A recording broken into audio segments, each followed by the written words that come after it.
On land, all of the Earth's monsters have been collected and are living together in a place called Monsterland. Look!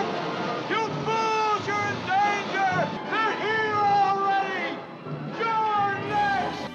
The views and opinions expressed do not necessarily reflect those of Access Fort Wayne, the Allen County Public Library, or any other supporting groups. Take your stinking paws off me, you damn dirty ape!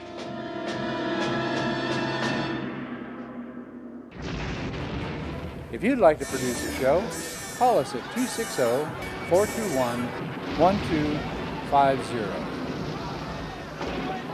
You're next! You're next! You're next!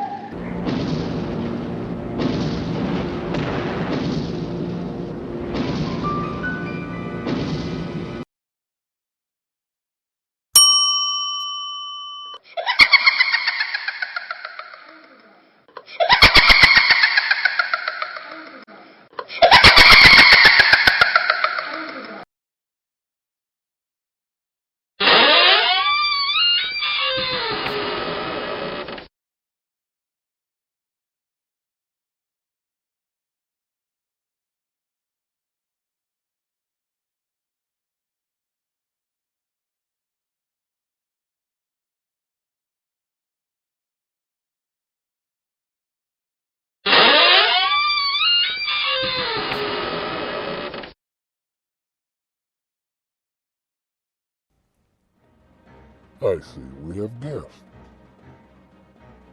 Good evening, my children of the grave. I bid you welcome to the Haunted Hotel. I am the night manager and your host of horror, Mr. Graves. Thank you for spending your night with us. Let me call the Bell Beast and have it ready.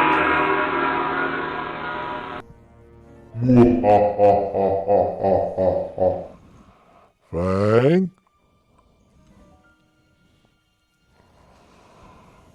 Number 13. Now, while Fang busies itself making your tomb livable,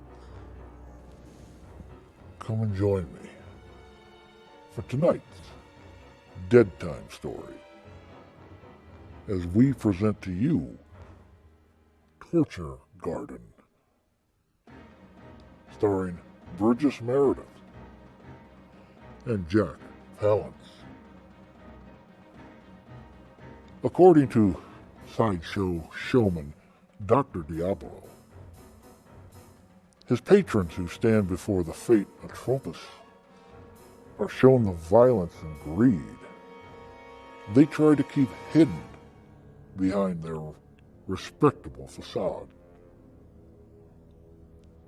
Can standing before this effigy truly show what you try to keep hidden? Let's find out. So now, why don't you lean back on that tombstone, crawl under your grave blanket, and hold on tight to your ghoul friend. I'll lower the lights and then begin tonight's Dead Time story, Torture Garden.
a panacea.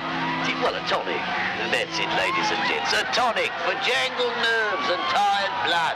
There's nothing like a good fright for toning up the circulation, and that's what you've got in here. Yes, ladies and gentlemen, it's in here. You'll shriek, you'll shudder, you'll shiver. But it's all in fun and no harm done, so come along, ladies and gents, get your tickets now. Only half a crown, for the greatest thrill you've ever had in your life.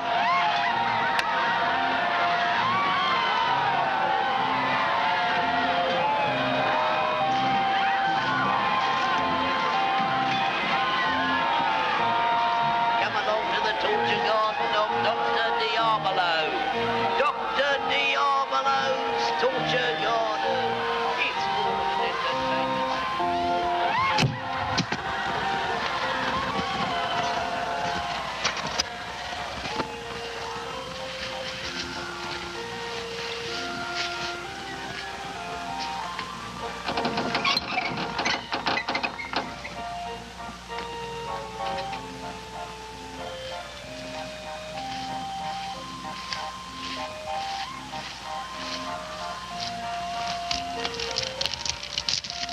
Yes, my friends, there is no end to man's inhumanity to man. You have seen torture. Now, I'm going to show you death.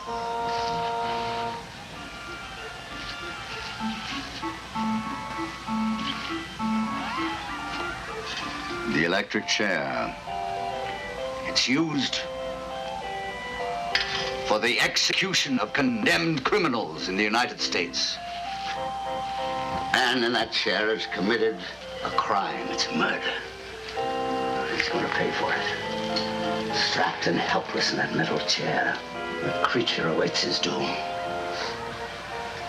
Perhaps you feel sympathy, compassion for me. Or not me.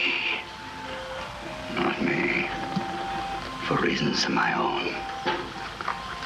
And soon, thousands of volts of electricity will sear every nerve and every cell of his body. A very civilized method of revenge that I approve of.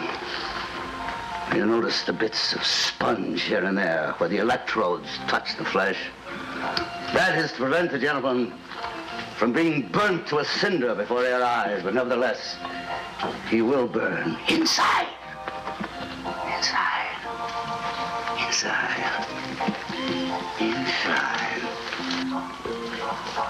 You picture yourself in his place. Let's try that. Now, in his final moment, his last breath, his last sweet second of life. Now, my friend, in full payment for what has passed, I am going to pull the switch.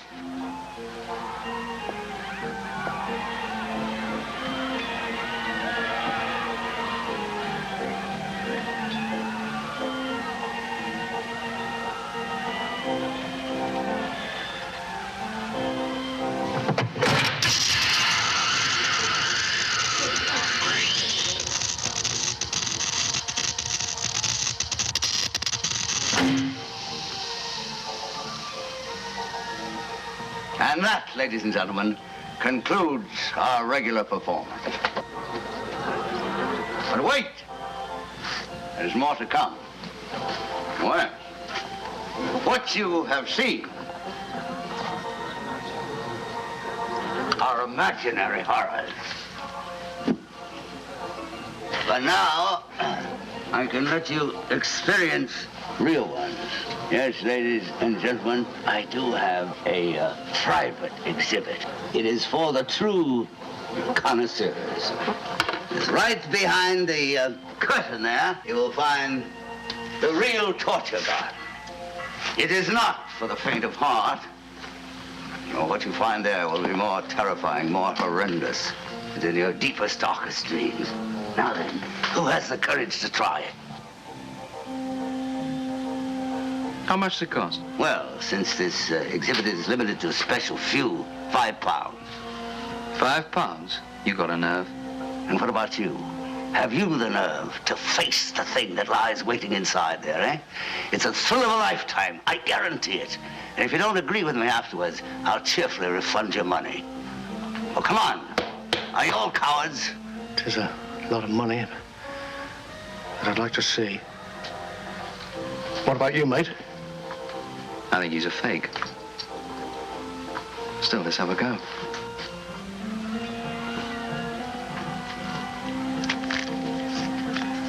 One moment. There are others here who may find this exhibit of special interest. These two ladies. Come on, I dare you.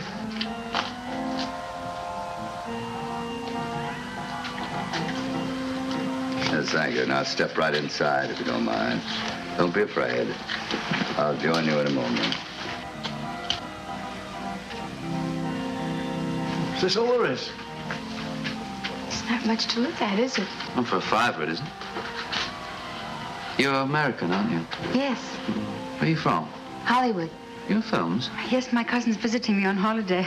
I'm afraid she must find it rather dull here. Yes or no?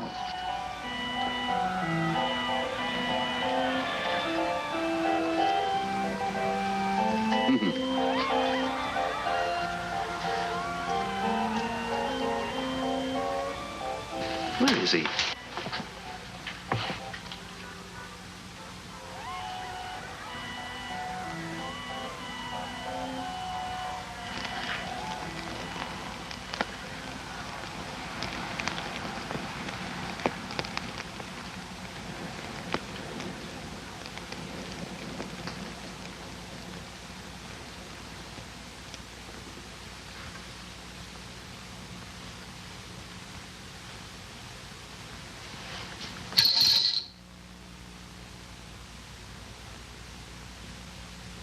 That's just a waxworks. A dummy? If you ask me, we're the dummies. It isn't quite what I expected. What did you expect? Well, I don't know, but... Well, where is he, this... What's he call himself? Diablo. You call me? Who's your friend? It's a good question. This is a figure from ancient legend. Atropos, goddess of destiny. In the left hand, skein of life. In the right, the shears of fate. Each colored thread represents a human life, and the shears have the power to cut it short. Oh, come on. It's just one of those mechanical figures that tells you fortune for a penny. She can tell you fortune, of course. That's the least of it. No. See, I promised you horror, and I intend to keep that promise. Now, this Sybil here has a very strange magic, a very strange power, for she is able to reveal to each and every one of you the ultimate horror, which is, of course, the horror that you have hidden away inside yourself. The secret, in fact, of your own evil. A very old-fashioned word nowadays, evil. You prefer, I say, the primordial monstrosities that lurk beneath the surface of the mind. But I prefer evil. Just a minute. Is this all you've got to show us? No, there's this also, that if you can gain a knowledge of your inner evil, why then you will have been forewarned, and perhaps, and just perhaps, you can escape the monstrous act and the hideous consequences. Are you trying to tell us this thing can really foretell the future? I'm simply trying to say that what she foretells need not come to pass. Not if you heed what you've learned. Not if you shun the evil that lies deep in your nature. I didn't pay £5 to listen to you preach a sermon. I think you lost your money, friend. Come here, young man. Come here. What, are you afraid?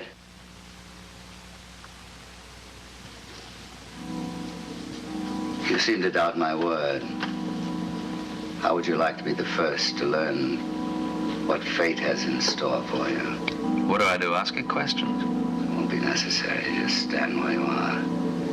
The figure will communicate with you. How? Through your mind. Just look at the figure. Look at the figure. It can't hurt you. Now look at the shears. Look deep. deeply into the shears of fate.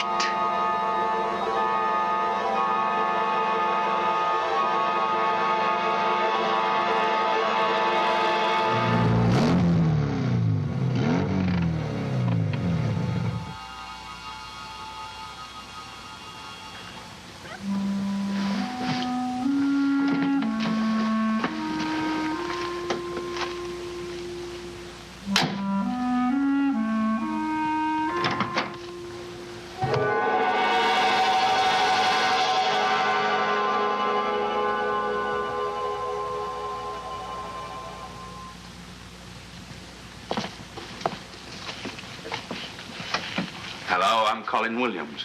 I'm Nurse Parker. Yes, your uncle said you might be coming for a visit. How is he? His heart is very weak. Doctor says it could be any time now. Yeah, I'll try not to tire him. Good. I'll be off. Oh, if there's any change, get in touch with Dr. Silversmith in the village. All right? I will, thank you. Goodbye. Goodbye. Well, Colin, it's been a long time. Yes, 3 years, isn't it? There must be all of that. You're looking fit. And you? My time on Earth is short, and since you're my sole living relative... Yes, I realize that. And frankly, I'm very grateful. How are you now? Yeah, it just so happens that right now I'm in a bit of a fix financially. I didn't invite you here to discuss money. Sit down. What I have to say is of far greater importance. This may be the last time we shall ever meet. Once and for all, I want to urge you again to mend your ways. You can't expect to go on like this forever. You must find a job, settle down, make something of your life. If you could only understand this, if you could see the light, that would be the greatest legacy I could give you. You're absolutely right. These last 3 years haven't been easy. Believe me, I've learned my lesson. Good. You have a job? I got one promised. As soon as I've cleared up my obligations. Huh? Oh, it's not all that bad. It's just a matter of a few £1,000s. Out of the question, absolutely out of the question. Uncle Roger. I don't have the money. And what about your fortune? My inheritance? There is no fortune. Rubbish! Everyone knows you've got money. You've lived here on your own, what, 30 years? You've never worked? How do you pay for it all? That's none of your business. That's where you're wrong. It is my business. I've been asking questions. They say in the village that everything you buy is paid for in cash. No, not just ordinary cash, but coins. Old gold coins. Please, I don't want to talk about it. All right. We'll talk about something else. This cottage, for instance. Very old, isn't it? They say in the village it was deserted for years before you moved in and renovated it. There's some talk about it belonging to a witch. Local gossip, superstition. Is it? Surely you don't believe in witchcraft? This cottage was owned by a harmless old woman, an eccentric. You mean a miser, don't you? A miser with a hidden hoard of gold. And you discovered it. That's the truth. Stop. Can't you see what you're doing to me? Let me alone. Not till you tell me where that money's hidden.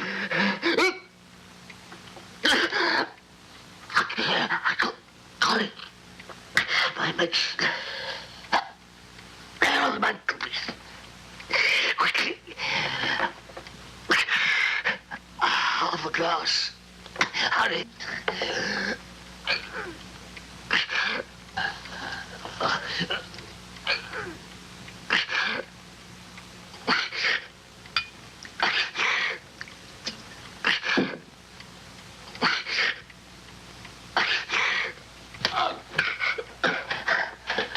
The money. Please.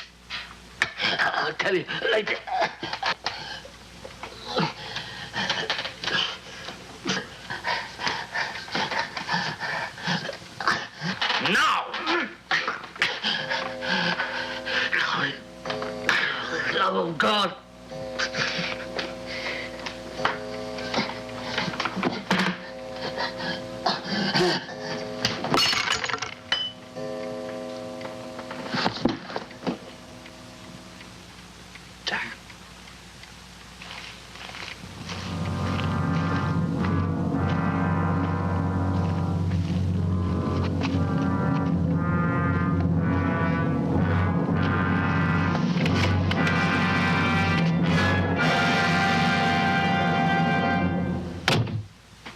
was just handing him his medicine. He had this final spasm. Well, they go like that sometimes. One's seen it before. 7 o'clock, you said? About that. I really didn't check the exact time. Oh, 7's near enough. It's just a formality for the record. I'll complete this in the morning. Oh, thank you, Doctor. You're stopping for the funeral, I take it? Certainly. Don't mind spending the night here alone? No, of course not. Well, look after yourself.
Yes, I can hear you. Your name is Balthazar. You've come to stay with me, to serve me, as you served my uncle. You will reward me as you rewarded him. In return for things I must do for you. My uncle was ungrateful. He buried you away in the darkness, but now you are free and hungry.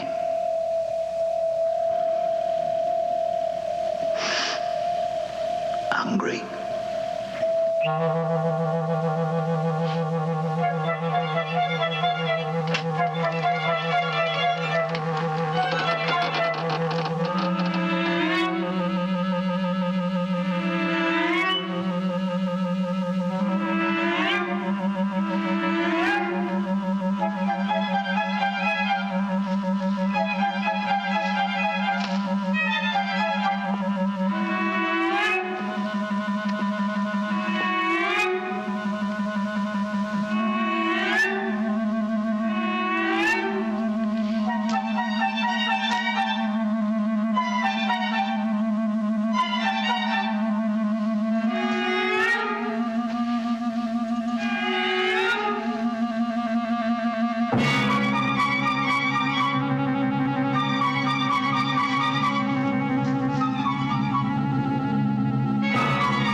Dream.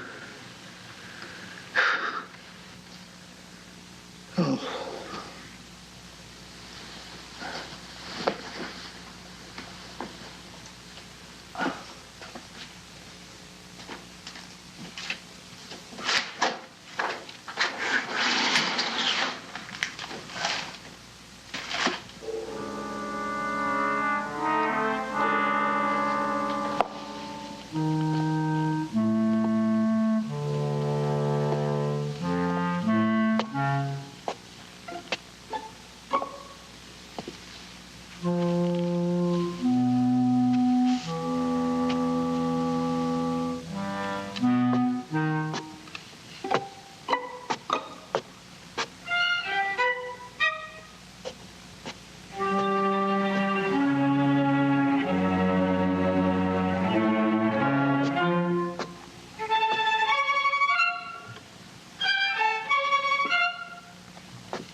serve me as you served my uncle.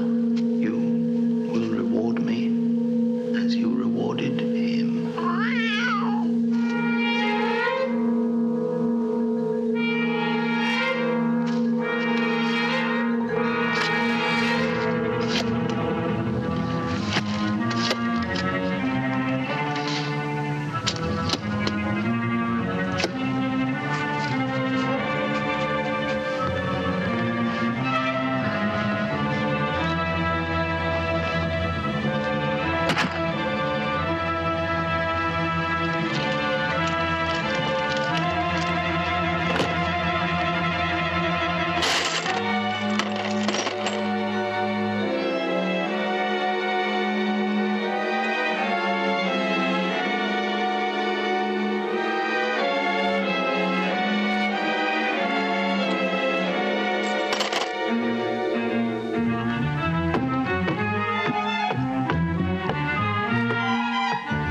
not her.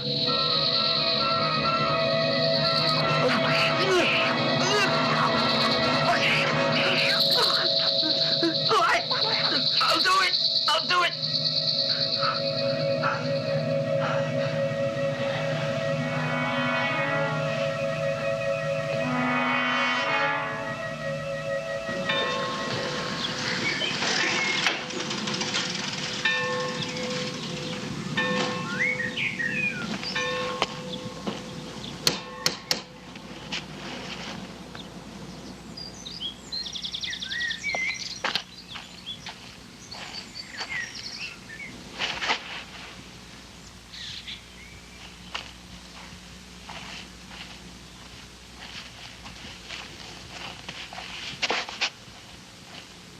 Mr. Williams!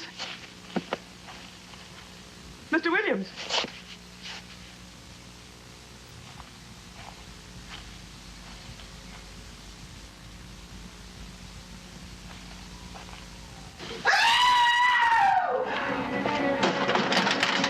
Mr. Williams! Mr. Williams! There's a man out there with his head all...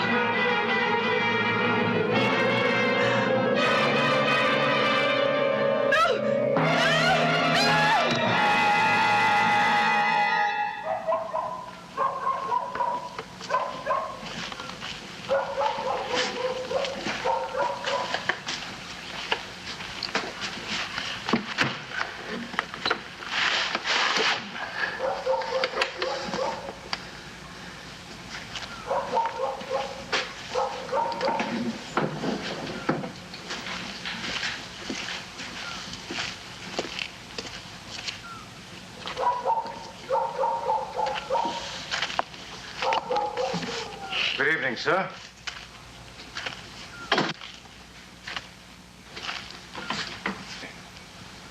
Not leaving us now, are you, sir? I got my living to earn, you know.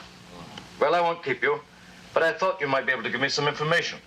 There's been some talk of a tramp reported in this area. Harmless old chap, apparently, but we're on the lookout for him. You don't happen to have seen him, have you, sir? No, I've seen no one all day. Now, if you'll excuse me. Oh, let me give you a hand with this, sir.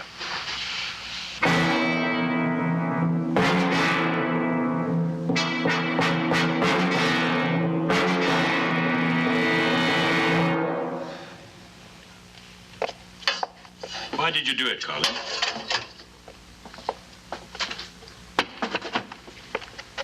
What made you kill them? Balthazar. Balthazar? Who's he? I don't know. He takes the form of a cat. But he's not a cat, he's inside me. He's inside my head. Oh, I see. He's inside your head. Oh, yeah, I know how it sounds. But it's true. Balthazar is real. How long has he been with you? Since last night. And I found the skeleton in the cellar. In your uncle's house? A witch's house? Don't you see, Balthazar must have been the witch's familiar spirit. He made my uncle rich with the witch's gold. In return for murdering, huh? But my uncle tricked him. He buried him away in the darkness. You know, Balthazar said he was ungrateful. Anyway, I freed him. And then he wanted to have the same agreement with me. Now, you don't know what it's like, Doctor.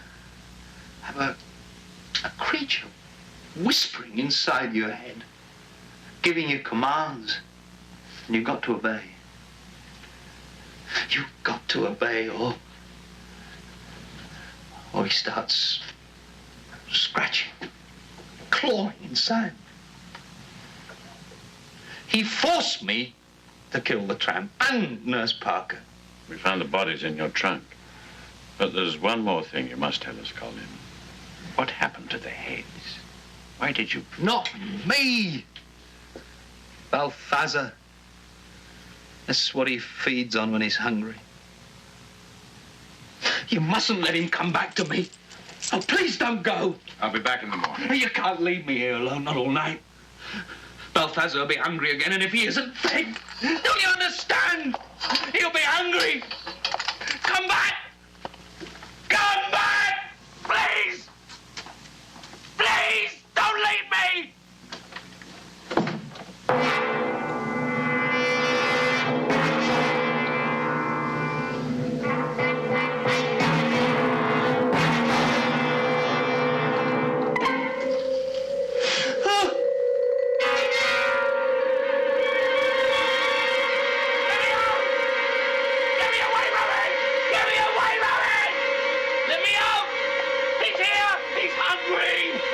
Your problem. There's nothing there. Now you calm down and get some sleep. Oh, don't go away. He'll come back for me. He'll come back. Don't let it get at me. Help!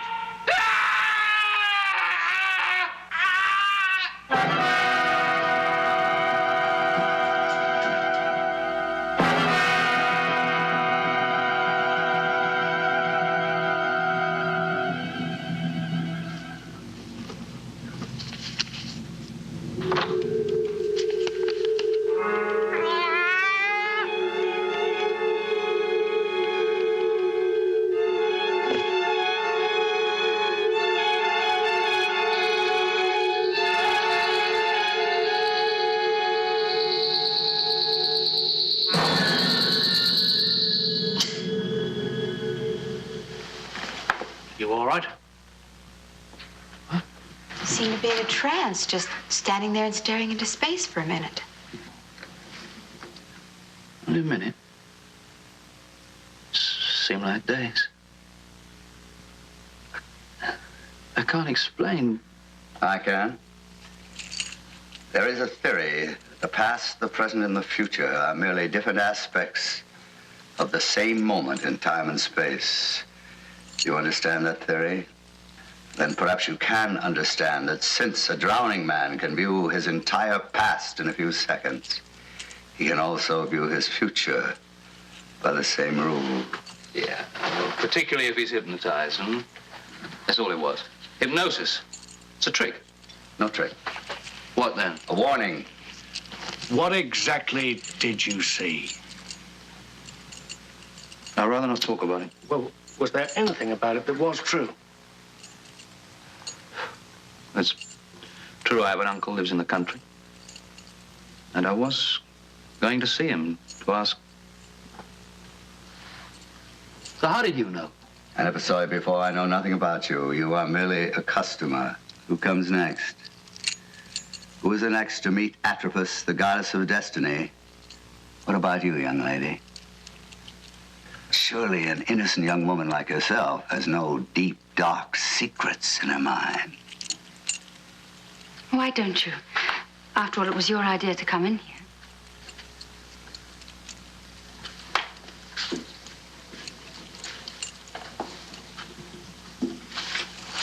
It will show you nothing but what is in your own heart. Now, look at the shears. Look closely at the shears. Your eyes are fixed on the shears. They can't look away. Look deeply, deeply, deeply, deeply into the shears of fate.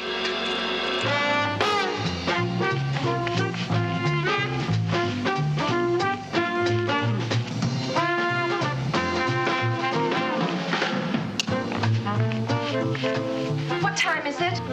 7:20. Oh, no. He'll be here in 10 minutes. I'll never get this done in time. So let him wait a while. Who is it? Mike Charles. And he's not the kind you keep waiting. This dinner date could be important. You know what it can mean. Going to the right places, meeting the right people. I know. It's the only way for a girl to get ahead in this town. Look at these wrinkles, and I haven't even had my shower yet.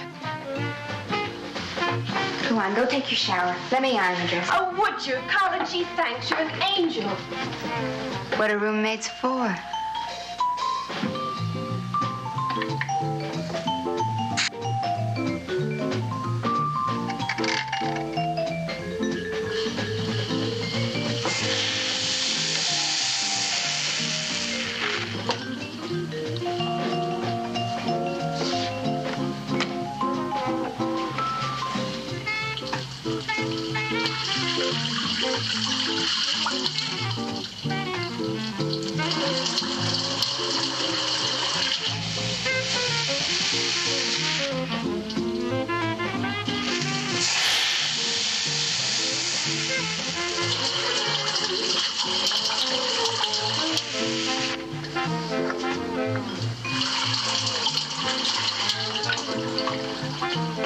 Finished?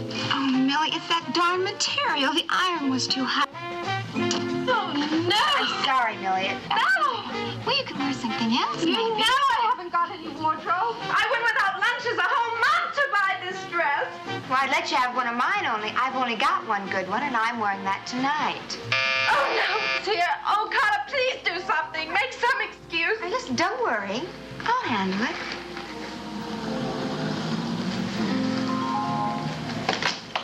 Hello, I'm Mike Charles. Hello, I'm Carla Hayes, Millie's roommate. Won't you come in? Thanks.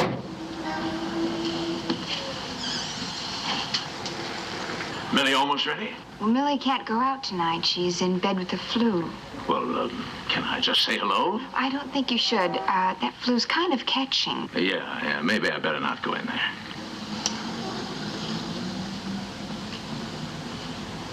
Gee, I'm sorry your evening's ruined. Yeah, it is kind of rough.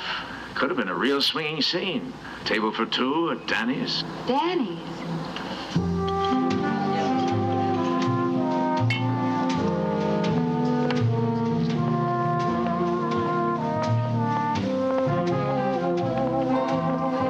Like it? Love it. All these people. Isn't that Bruce Benton over there? Where? At the table in the corner. Yeah, and Eddie Storm. He's a producer, isn't he? The biggest. Oh, no. Mike Charles, of all people. But with any luck, he'll be too interested in his new friend to notice us. Come on, let's say hello. Eddie, how's it going? Hi, Mike. Bruce? Mike Charles, remember? Yes, of course. Oh, Carla Hayes, Eddie Stone. I guess you know who this is. Won't you join us? Really, we do want to intrude. Oh, go ahead and sit down. Eddie and I got some business to talk over. You go ahead and order. I'm buying Eddie a little drink.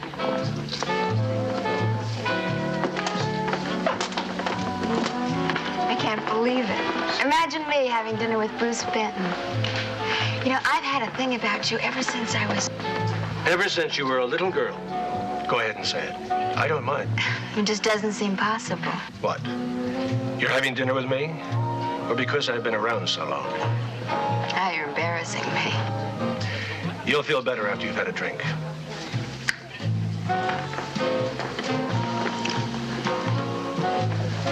What's with you? I've been trying to get you on the phone for 2 weeks. I'm lining up production on his new picture. You know how these things are. Don't give me that. You've been freezing me. Look, I've been knocking around this industry for 25 years. I figure I'm entitled to a little consideration. I realize that. You know how important this business is to me. When do I get the word? Now, if you like. Great.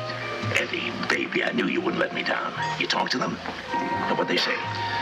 Nothing doing. What do you mean, nothing doing? You know the pictures I've made. I've got a right to belong. You were voted down. But I'd do anything. Really, I would. Talk to them again. I'm sorry. You know the rules. Don't take it so hard. Have another drink. Where are you going? Don't worry about me. I'll have another drink. Lots of drinks. And you can tell your Fink friends from me. They don't have to worry about Mike Charles. He knows how to take care of himself. But maybe they ought to worry. Because Mike Charles is just liable to take care of them.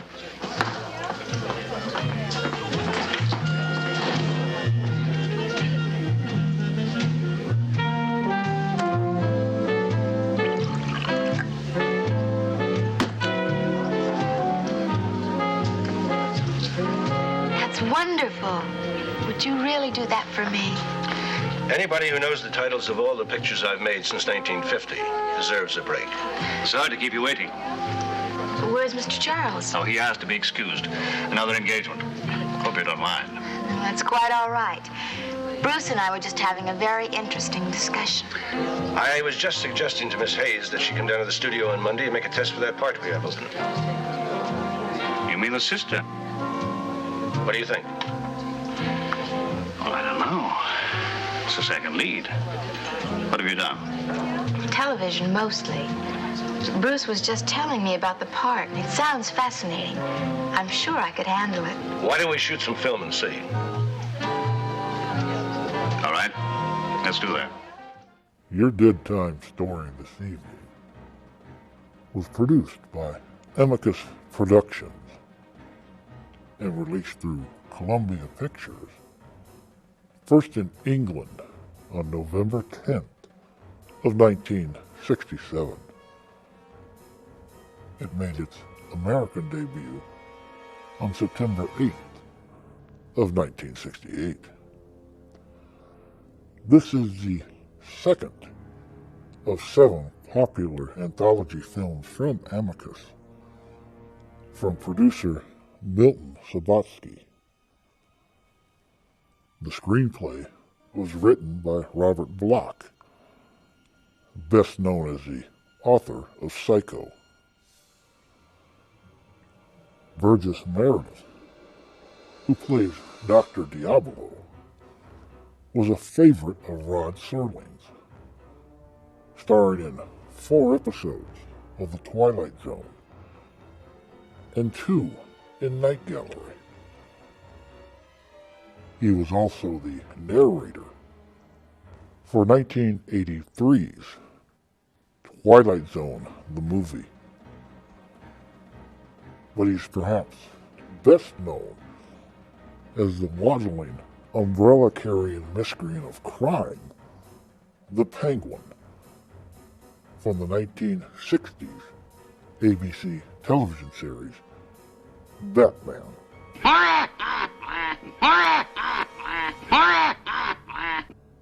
This film was often shown alongside of the movie Trog in 1970 as part of a double feature.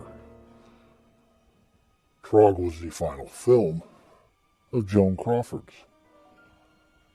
Both were directed by Hammer Studios alumni Freddie Francis. Jack Palance, who plays Rodney Wyatt, can also be seen starring as the King of the Vampires in the 1974 CBS television movie Dracula, from Dark Shadows creator Dan Curtis. Abandon all hope, ye who enter here. It's time for tonight's Monster Question. Peter Cushing, who plays Lancelot Canning, has starred in 6 of the 7 Amicus anthology films. Can you name which one where he played a role similar to Dr. Diablo? Your answer waits at the end of tonight's Fair Fable. Thinks, a whole lot of them. Thinks. You better believe me, thinks. That's what they are. Having their top 10. What top 10? Stars, directors, producers, the big ones. The ones who stay on top year after year after year. Who never seem to grow old, never slow down. Brother, I could tell you something about that top 10. And don't think I won't tell it in the right places. I've had it up to here. Eddie Storm and all the rest of them. You mean Eddie Storm, the producer? Producer. Listen, if you only knew the real story behind that character, I could tell it. Here. On the house. You make yourself at home. I gotta go out back for a minute.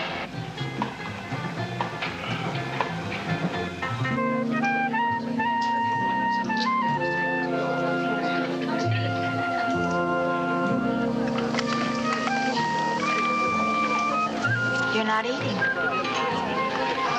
I start filming next week, remember? Now you know how I keep my boyish figure. And you? I'm on a diet.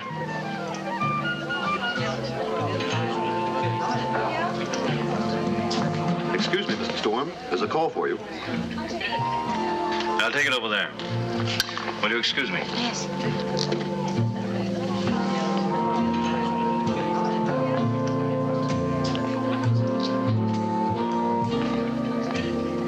Boy, I never thought when I went out tonight that all this would be happening.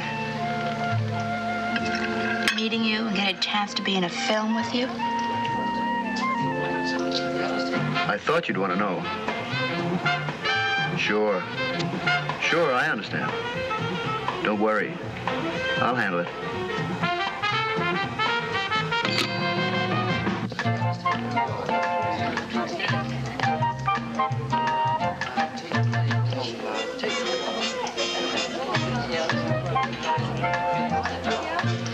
Nothing important. Just a little problem. It's all been taken care of.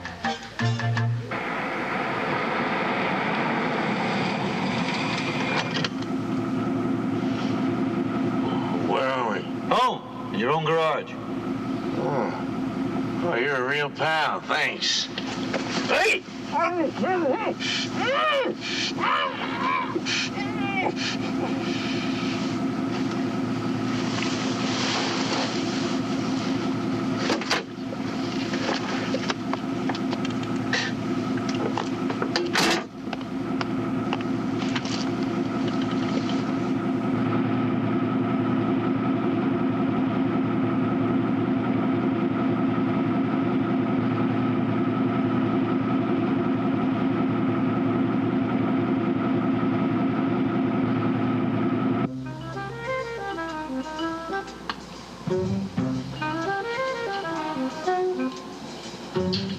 Carla, did you see this?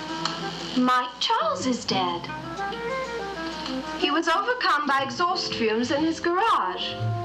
It happened last night. Didn't he take you home? No.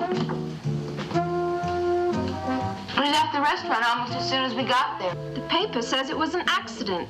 He'd been drinking. How could he take you to an expensive restaurant and then just walk out? Look, Millie, I hardly knew the man. It was your Dave. Let's talk about something more pleasant.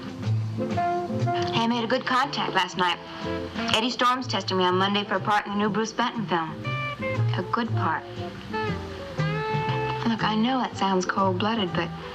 Well, if a girl wants to get ahead in this town, she's got to take her chances when she gets them. And not worry about what happens to anybody else. I wouldn't want to get there that way. Millie, dear, I'm going to get there. Anyway.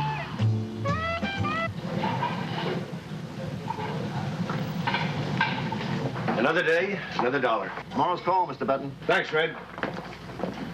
Now, I see they've written an extra scene for you. You look great in those shots today. I'd never have been in those shots if it wasn't for you.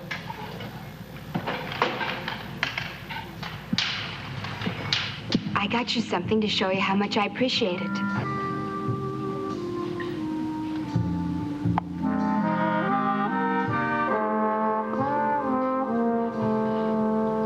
You can't afford a present like this. But I want you to have it. Put it on, okay? Thanks.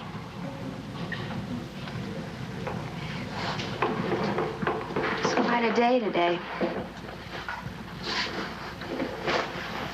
I'm really beat. Where do you get all your energy? Clean living.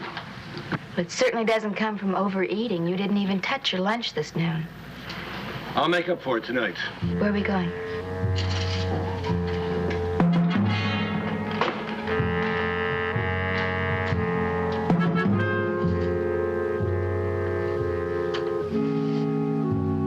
Not we. Me. I thought you said something about going out tonight.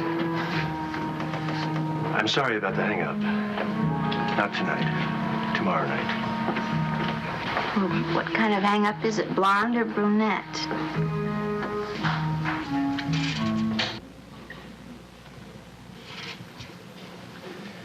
Two brunettes. Your agents? In a way. I'll see you in the morning. Good night.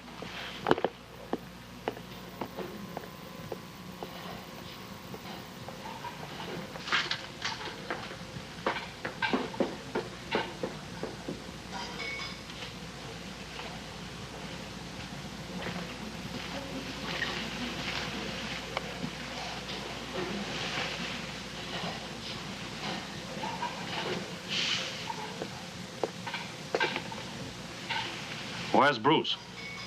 You just missed him. But you didn't. Bruce and I are rehearsing our lines for tomorrow.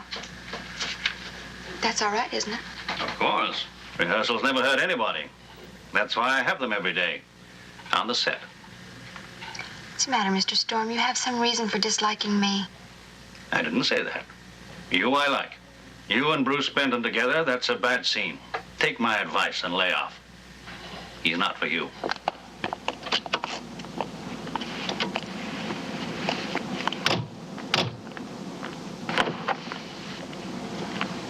There he is now. Bruce! Bruce! Wait! What did he say was going? He didn't. He just said he had a business appointment. Business appointment? With two of the worst hoods in town?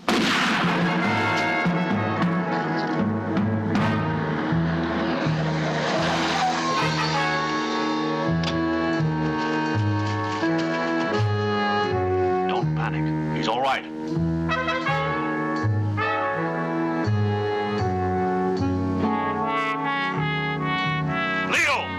Get him up to the car. Hurry!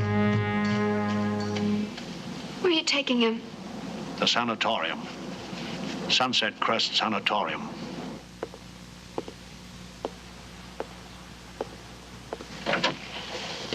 What happened? The operation's over. Dr. Heim says he'll be all right. That's impossible. Oh, no. It's true? Dr. Heim. My dear young lady, let me assure you there is no cause for alarm. Only for silence. He's right. We can't have any publicity. Bad for the picture. How can there be a picture with Bruce and... The bullet has been removed. He's resting comfortably. But I saw him. He was dead. He's alive. Dr. Heim's a great surgeon. He has his own techniques. Believe me, dear lady, your friend is quite safe. When can I see him? Monday. He will be back on the set Monday.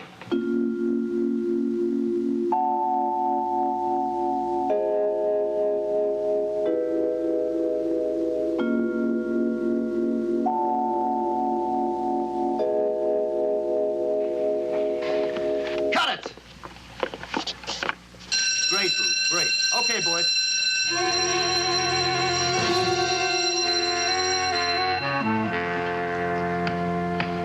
Something wrong? Can't believe it.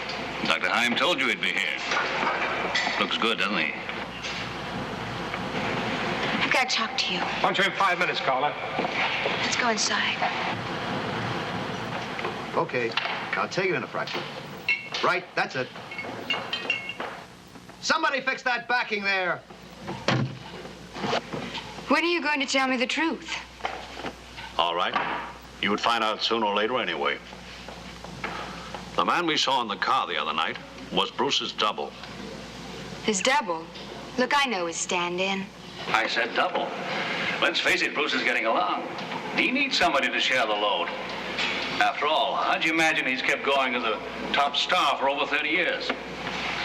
Now you know the secret. But you still haven't told me what happened. Just what you saw. Bruce's double owed gambling debts. He was taken for a ride and killed. Then Dr. Heim didn't operate. No, he merely disposed of the body. Who is Dr. Heim? No more secrets. You know too much already. Perhaps I know more than you think. What are you talking about? I did a little reading over the weekend at the newspaper office. Some old clippings. They keep a file there, you know. It's called a morgue. It's very appropriate, don't you think? What are you getting at? I thought I was getting at the truth about Dr. Heim. Instead, I found out something else. About you. On April 5th, 1944, there was a speedboat accident in the harbor off Newport Beach. You were thrown from the boat. When they took you to the hospital, they thought you were dying. According to the story, you were rushed from that hospital to a private clinic. Sunset Crest Sanatorium. The man who operated on you there was a refugee physician. A Dr. Heim. 2 minutes, Miss Hayes.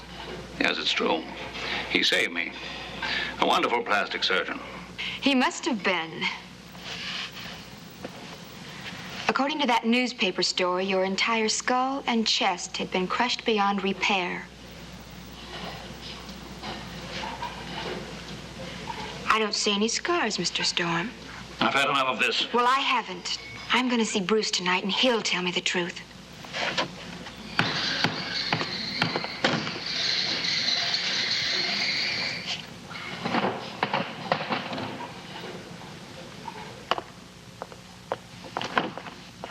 Have you seen Mr. Benton? I haven't seen him leave yet. Thank you.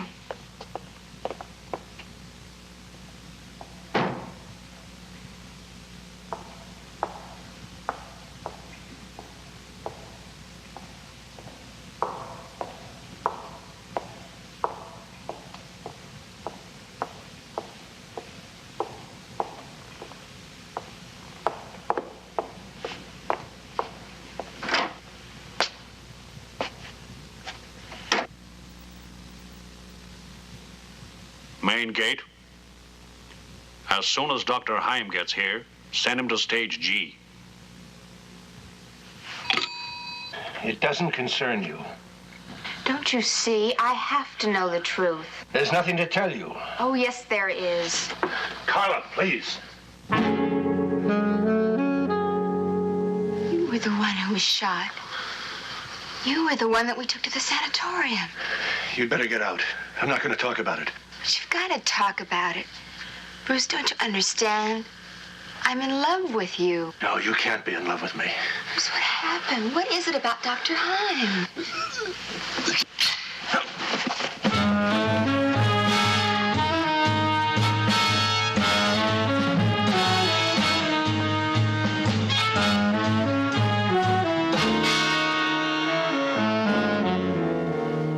It's metal.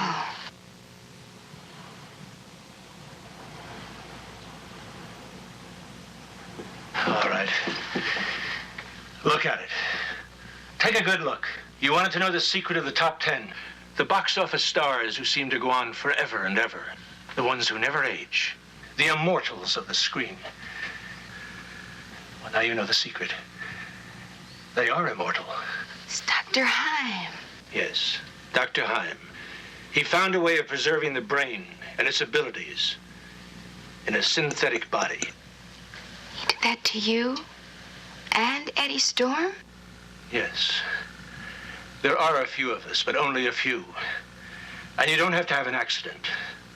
But you must be a very special person with a very special hunger. Not for food or drink or love. You can't have any of those. You must live to feed only on the applause and the fame. For some of us, it's enough. I'd rather be dead. So, we are in time. You told her? Then we have no choice. What are you going to do? Mike Charles knew the secret. He wanted to be one of us. When we refused, he threatened to talk. We couldn't risk that with him, and we can't risk it with you. Wait. There is another way. You once told me about your ambitions, that you'd do anything for fame and stardom. You can have your wish. Oh. How soon can you operate? Immediately. No! Enough!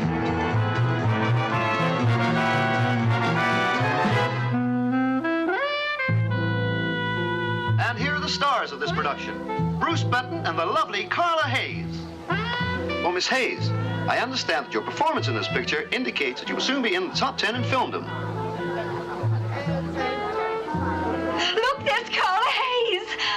Isn't she a doll? A living doll.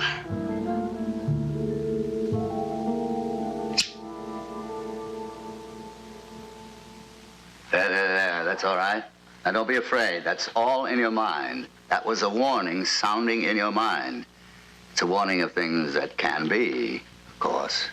But for the moment, they're without substance. They're images. They're the kind of things that dreams are made of.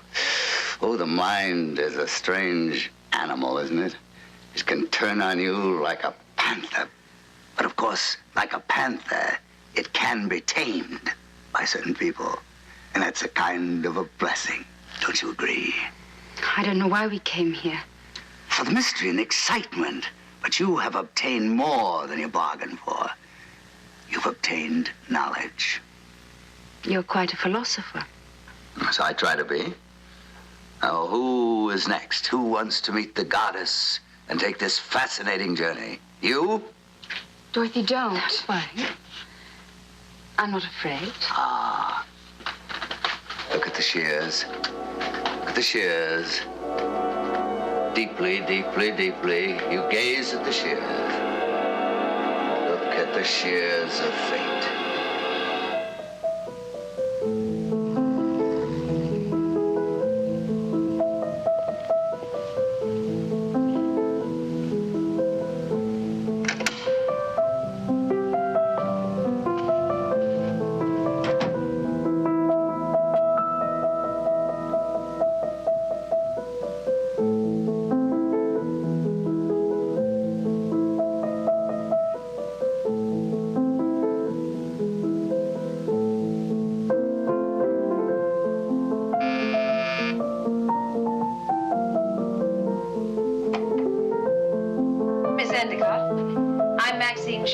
Theo Winston's manager. I saw from his diary he was expecting you today. I thought you were interviewing him yesterday. Oh, yes, but he had to rush off to a concert, as you know, so we thought we'd continue today. I see. Well, I'm afraid he won't be able to spare you very much time. He has to rehearse this evening. Thank you.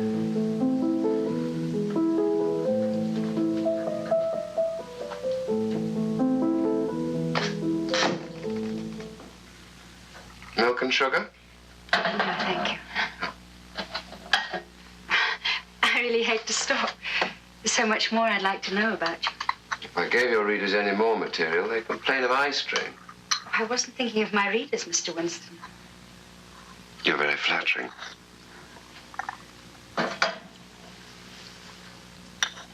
You really do love music, don't you?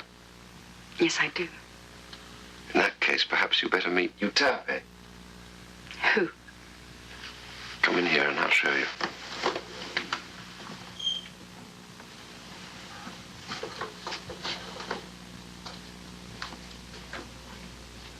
Oh, Euterpe, the goddess of music. Yes. Yes, it was a present from my mother before she died.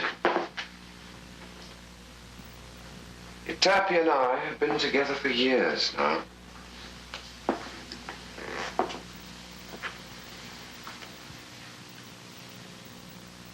Shall we play something for the lady?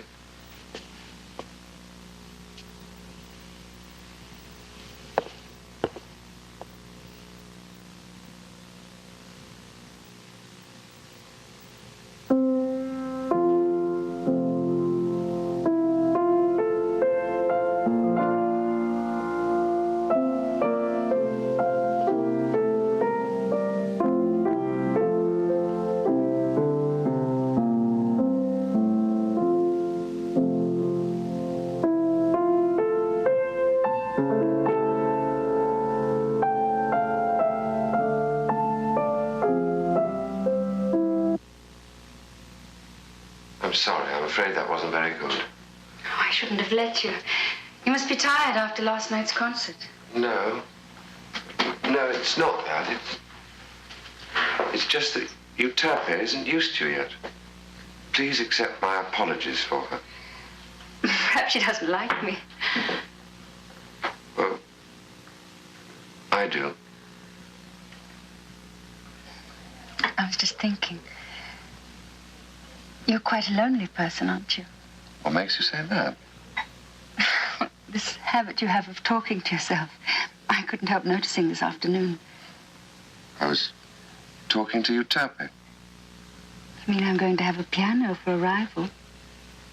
No, it's just that I haven't had time to... Believe me, Dorothy, you have no rivals. It's no good. I'm making too many mistakes. Why? I don't know. Don't you? How many hours a day do you practice? Quite enough. Until what time are you out every night? I can't see what possible difference that makes. Look, Leo, I'm sorry if I'm speaking out of turn, but... Well, I'm your friend. I'm not just your manager. And I can't stand by and watch that girl take over your life, ruin your career. You sound exactly like my mother. Whenever I used to bring a girl home, all she would ever say to me was that it was going to ruin my career. You're in love with her? Yes. And I think she loves me, too.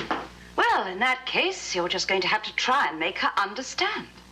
She just can't go on being so demanding.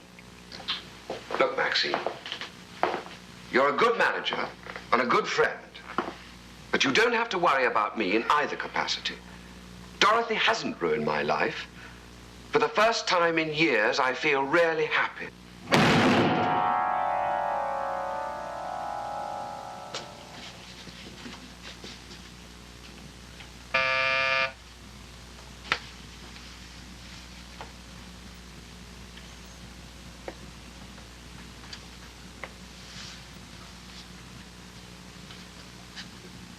Leo?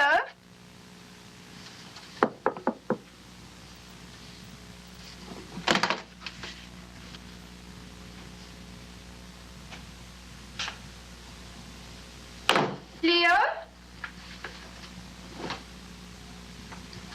Leo?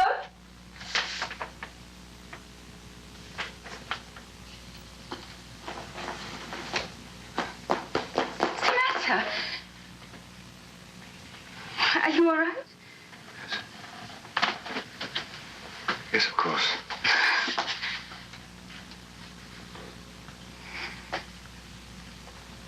I was just working something out for my next concert.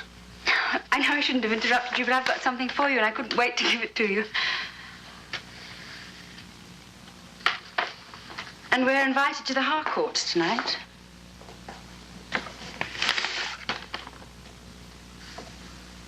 Do you like it? Yes. Yes, it's lovely. Dorothy, about tonight. Yes, pick me up at 8 o'clock. Yes, of course. Let's go and have a drink.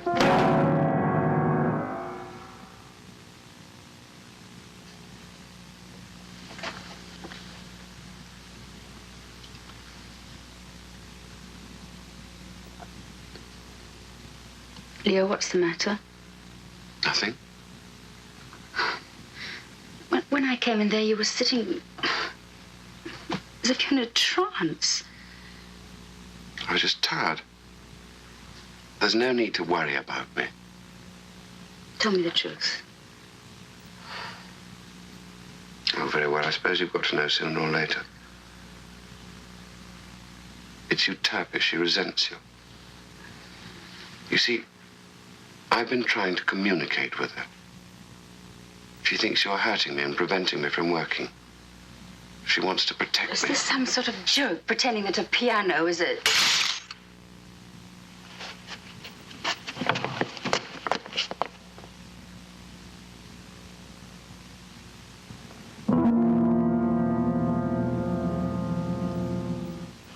No, I haven't come here to talk about myself.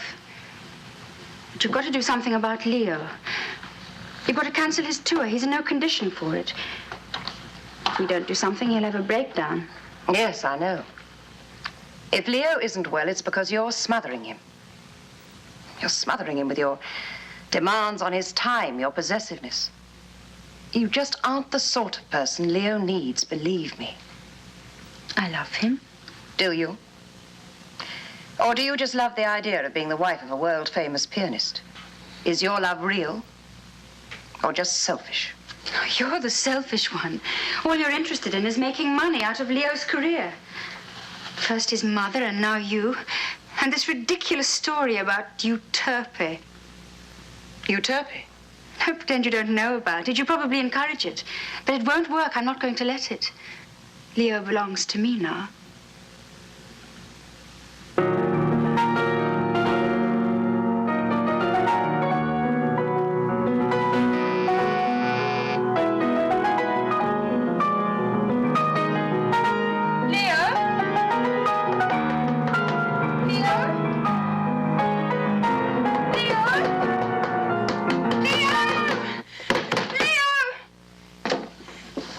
Dorothy?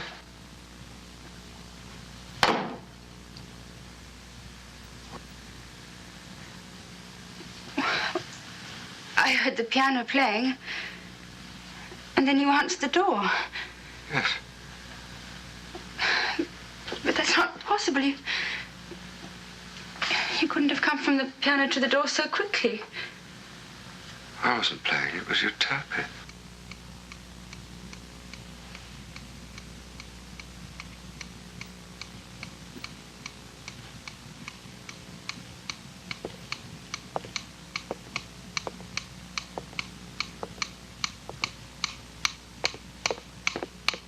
Leo, come here. It's only a matinee. Yes. And this is only a piano. There's nothing here but wood and metal and ivory. It's got no life of its own. And it can't interfere with ours. You're tired. We'll go away together. Away from... What about my concert tour? Oh, I spoke to Maxine today. I told her she'd have to postpone it. Well, what did she say? She'll come round.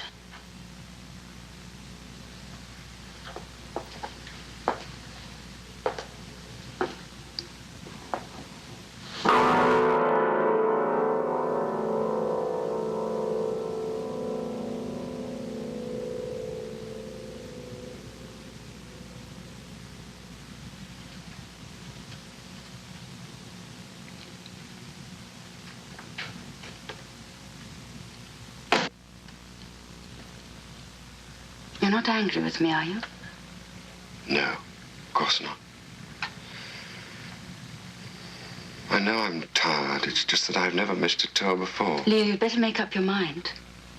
Either we go away together, or I'll go by myself.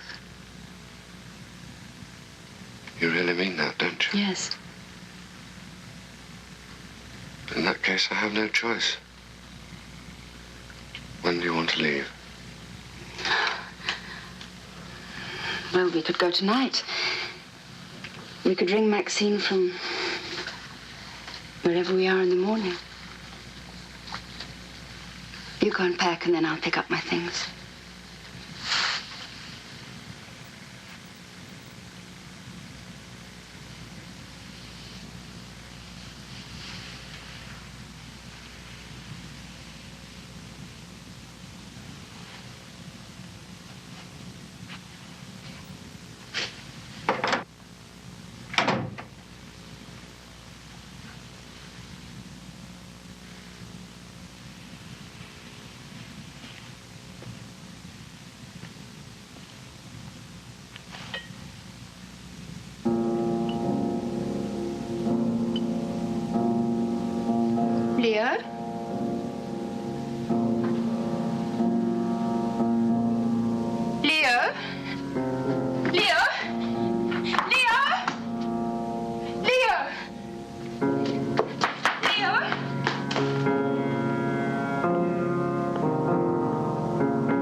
Look what he's done. He's frightened you.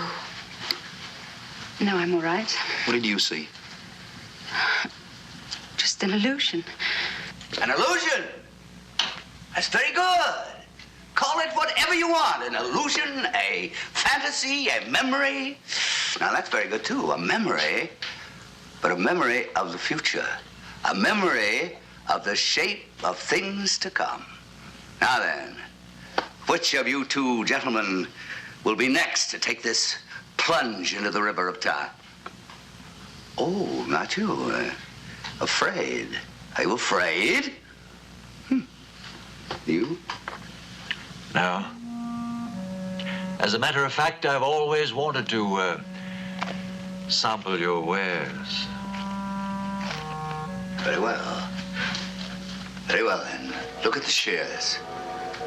Look at the shears, sir. Look at the shears deeper and deeper and deeper. Look at the shears. Look at the shears of fate.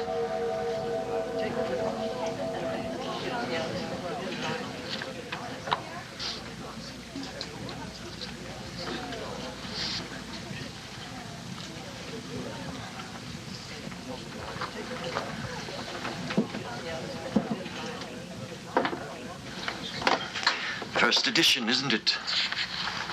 A great rarity to the collector of Edgar Allan Poe. Yes, I know. Oh, might I ask where you obtained it, sir? It isn't mine. This gentleman owns the collection. Lancelot Canning. This is Mr. Ronald Wyatt. How do you do? How do you do? I was just admiring your collection. Does this volume happen to be for sale? Oh, I'm afraid not. As you probably know, only 6 of these are known to exist. Yes, I'm well aware of that. You are interested in Poe? Mr. Canning is probably the world's greatest collector of Poe memorabilia. I'm prepared to pay a very good price. I'm sorry. My collection must remain complete. Mr. Canning has many other things besides these books, more than you can possibly imagine. Al-Araf. And Tamerlane? Yes, and collected poems, 1829. Boston edition. Yes, cost you $15,000, at least Sotheby's last year. Prose romance, 1843. Sold in that year for 12 cents. Value now $50,000. We have much in common. If you should ever come to the States, perhaps you might care to see my collection. Oh, you live in America? My whole life is centered around Edgar Allan Poe in every respect. Well, I will most certainly take advantage of your invitation when I'm in Maryland. I shall look forward to seeing you. Yes, thank you. Excuse me.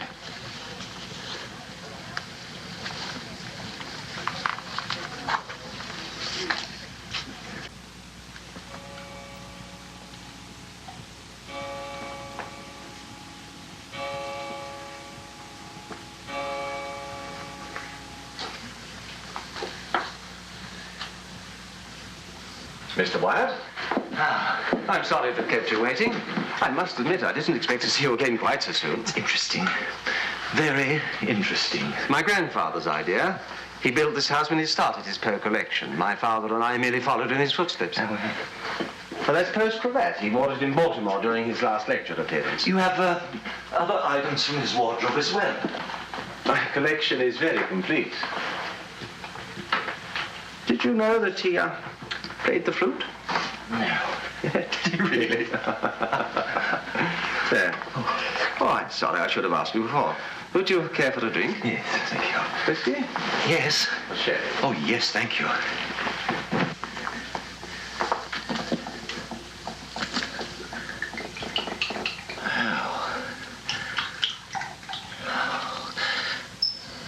Now, this is lovely.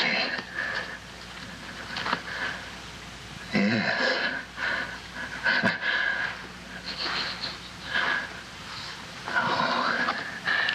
To your health. And to your collection. There speaks the true collector. My father was like that, and so was his. Today, they'd both be called fanatics. It's true. Collecting can become a kind of mania.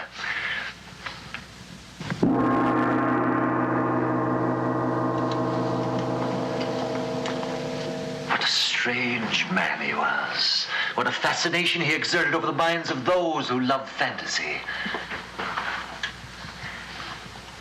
Or do you think it's because people are fascinated by the mystery of death? No one will ever equal his knowledge of the secrets that lie beyond the grave. Let us drink to the immortal Edgar Allan Poe.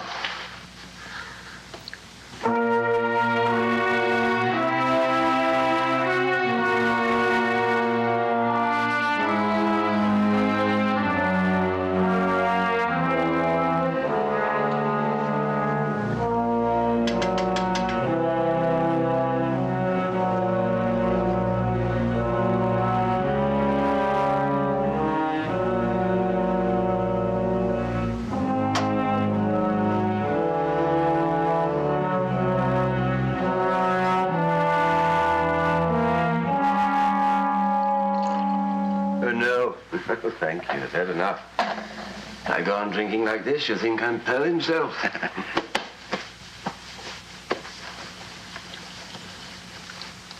Thank you.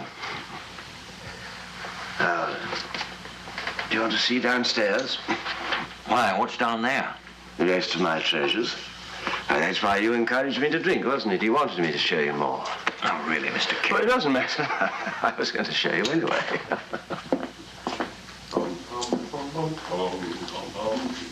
Come along.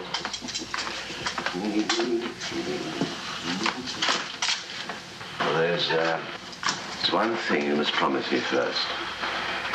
What I'm going to show you now will remain a secret between us. Oh, yes, of course. Good. Good man.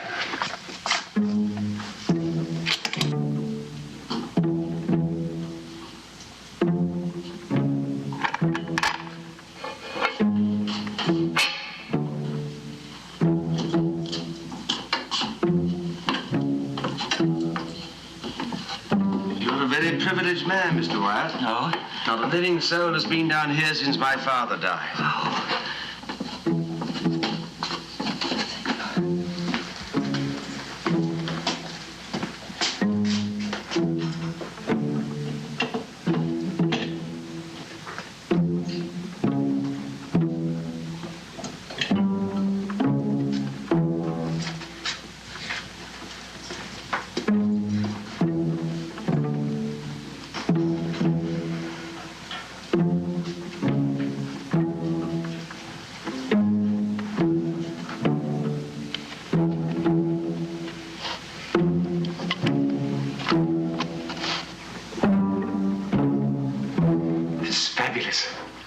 Absolutely fabulous. Here are my real treasures.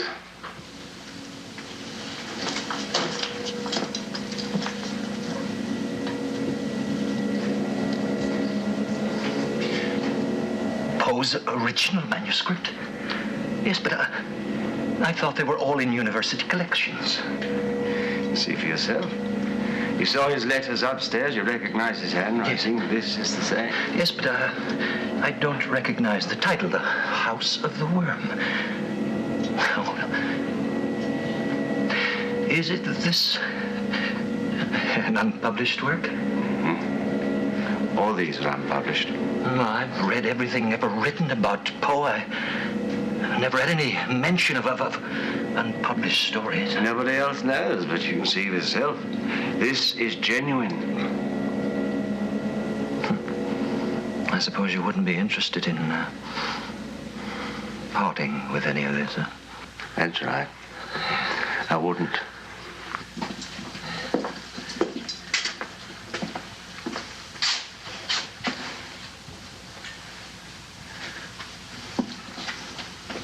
Now, what part did this box play in the life of Poe? Oh, nothing.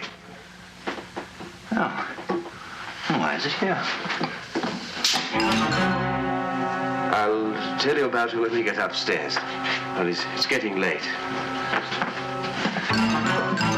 Please. No, please. No, I must see more. Now, the further adventures of Arthur Gordon Pym. Yes, but look at that paper. Look at this paper is... was new. Oh, yes. Yes, look at the watermark. Weber and Sons. 1966. It's impossible. A mistake. Just a trick of the light. Oh, it's a trick, all right. And I want to know the truth. We must go upstairs now. No, you're going to tell me. You're going to tell me, or I'll break my promise of silence. Now, what's the secret? Oh, yes. You wrote these stories, didn't you? Didn't you? You wrote them, didn't you?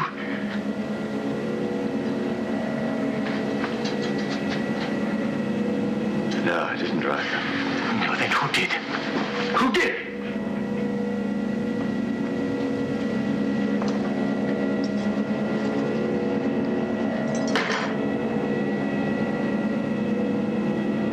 This box. Now, you told me it had nothing to do with the life of Poe. That's right.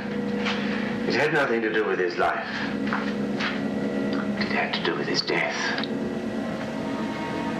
My grandfather made money by selling cadavers to medical students. Robbing graves. One of the graves he opened was the last resting place of Edgar Allan Poe. The body, of course, had crumbled to dust, but he gathered that dust and kept it in this box. So you see, he really was the greatest collector. He even collected Edgar Allan Poe himself.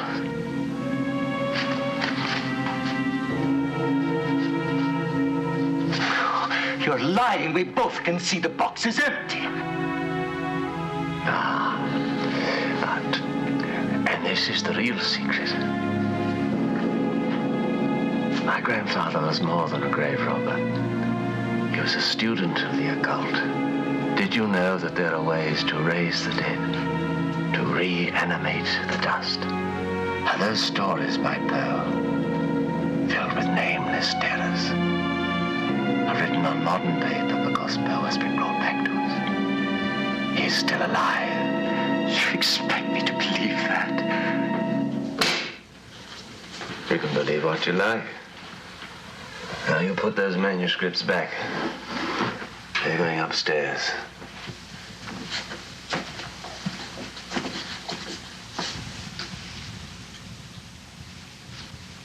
There's a third key here. Is it for that door? No. Then what's it for? Give me those keys. No. No. You're hiding more treasures from me, aren't you? I want to see if you've been telling me the truth. I want to see. Give me those keys. No, I won't. No!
new works. Now, with your knowledge of the unknown, of death itself. Knowledge of death. I prayed to die. To die? Again? I sought and found the unknown. Made a deal with the devil.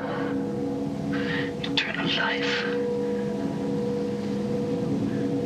To preserve the works of Edgar Allan Poe for the world is the work of God, not the devil. To condemn a man to live in hell is the work of the devil. And one's soul can only be released if a living soul replaces his in the devil's domain. Is there no other way to release you? There is another way. By fire. I have the means. Here. But in return, you must tell me more about the unknown. Yes. Yes, I will.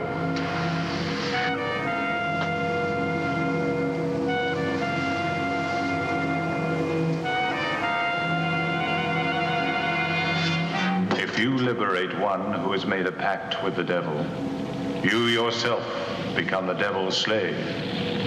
You are trapped, my friend. Trapped? Is that not a good ending for the last story of Edgar Allan Poe?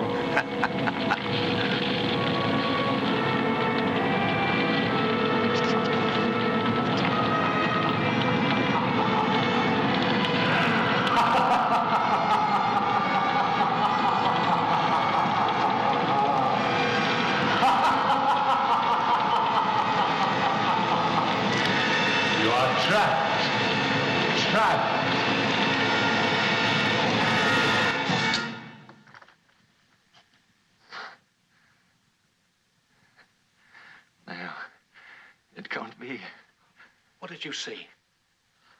I can't believe it. What is it that you cannot believe, my friend? You. It really is.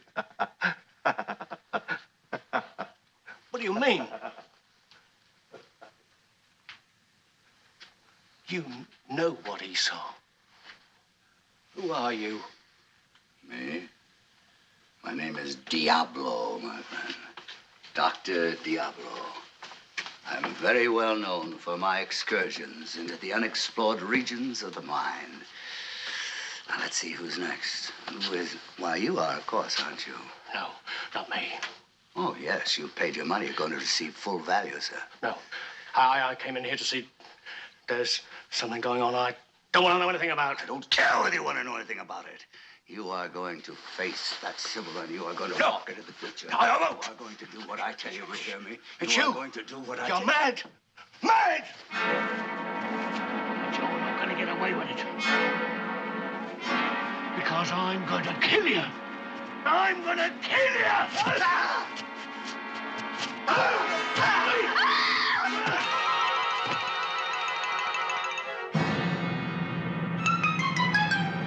Come on, let's get out of here.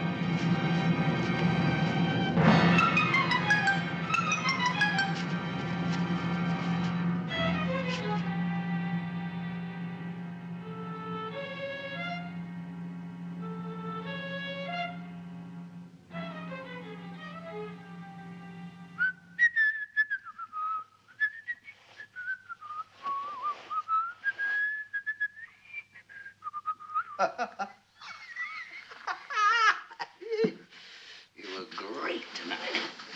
Yeah, we gave him a good show for their money. A show that money couldn't buy, Doctor.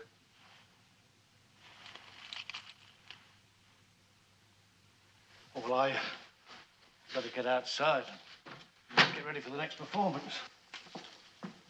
So, you decided to wait, eh, Mr. Wyatt? I was interested in, Making a deal with me, too?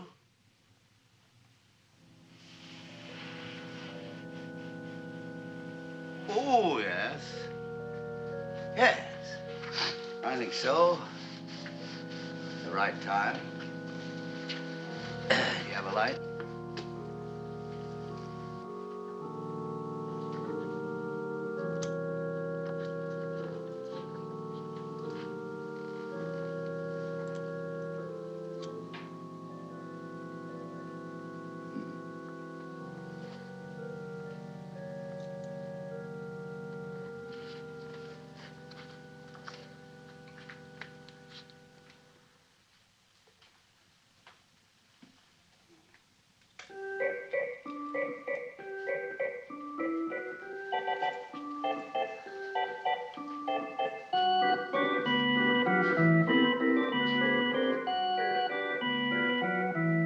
Of course, I lose one or two along the line this way, but it's great for the sport.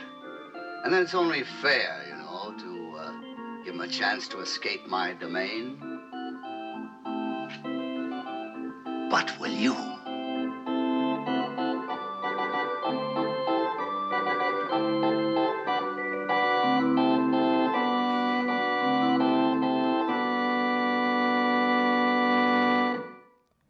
Those poor patrons of Dr. Diablo's.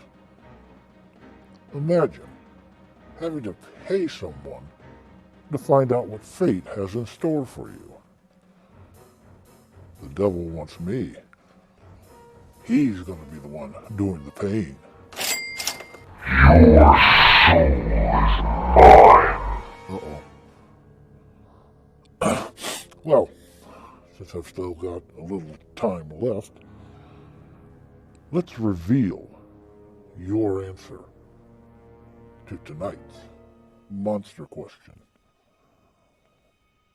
In which Amicus anthology film does Peter Cushing play a role similar to that of Dr. Diablo?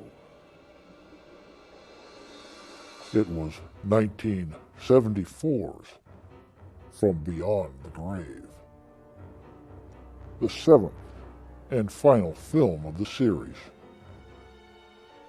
He plays the proprietor of an antique store called Temptations Limited and tells the fate that befalls any of his customers who try to cheat him.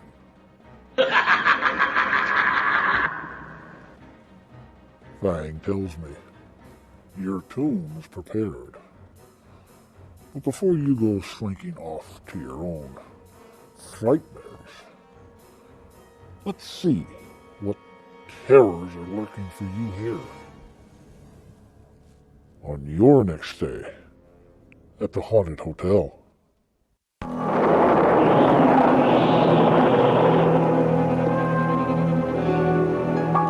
Note the difference between these two skulls. Neanderthal man, primitive, ape-like. Now compare that with this new specimen. This is the link that scientists have been searching for. A scientific experiment turns into a nightmare as a creature from hell, buried since the dawn of time, is restored to life. Do you believe in evil, Doctor? I do not mean evil as it is commonly understood. I mean the existence of evil as a living organism. An epidemic slowly spreading until it affects the whole world.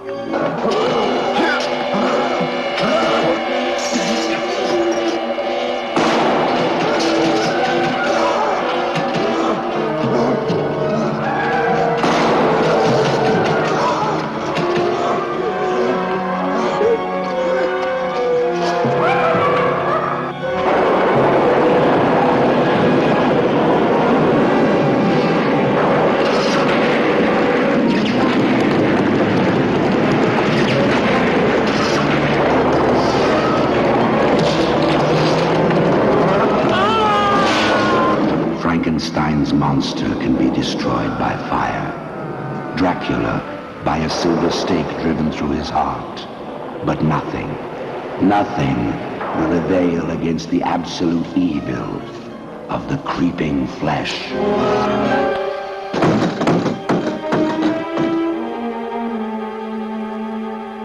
The creeping flesh will infect the innocent with its malignant power.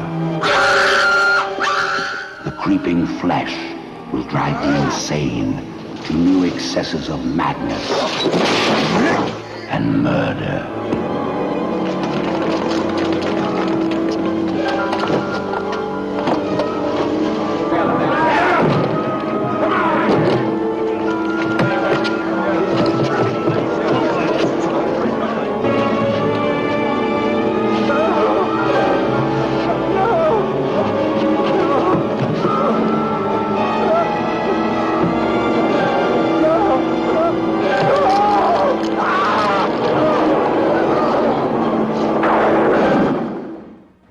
Creeping Flesh. Your next Dead Time story. Be sure to make your reservation. And please like The Haunted Hotel on Facebook. Until then, I bid you good night and rest in peace.